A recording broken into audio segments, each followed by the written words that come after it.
جماعت میں حاضر نہیں ہو سکا تو رہ گئے۔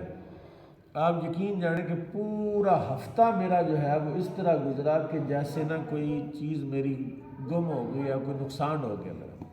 تو رسول کریم نے صلی اللہ علیہ وسلم نے ارشاد فرمایا جو بندہ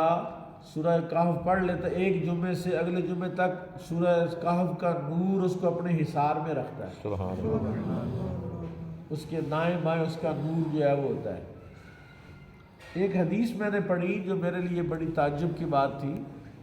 کہ رسول کریم صلی اللہ علیہ وسلم نے ارشاد فرمایا جو بندہ شعبان میں مجھ پر درود پڑھتا ہے، ایک فرشتہ ہے جس کا سر عرش کو لگا ہوا ہے، اس کے پاؤں زمین کی تہوں میں ہے، اور اس کا ایک پر جو ہے وہ مشرق میں ہے اور ایک مغرب میں ہے۔ جب کوئی بندہ شعبان میں درود شریف پڑھتا ہے تو وہ اللہ کے عرش کے نیچے ایک سمندر ہے، ایک دریا ہے، اس کو دریائے حیات کہتے ہیں، نور کا دریا ہے۔ وہ فرشتہ اس میں غوطہ لگاتا ہے، باہر نکل کے اپنے پروں کو جھاڑتا ہے، ہر قطرے سے ایک فرشتہ اللہ پیدا کرتا ہے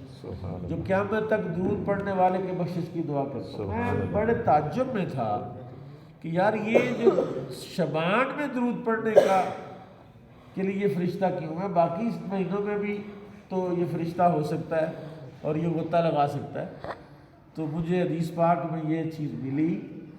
کہ یہ جو درود والی آیت ہے ان اللہ و ملائکتہ یصلون علی النبی یا ایھا الذین آمنوا صلوا علیہ وسلموا تسلیما، یہ شعبان میں نازل ہوئی، یہ شعبان میں نازل ہوئی،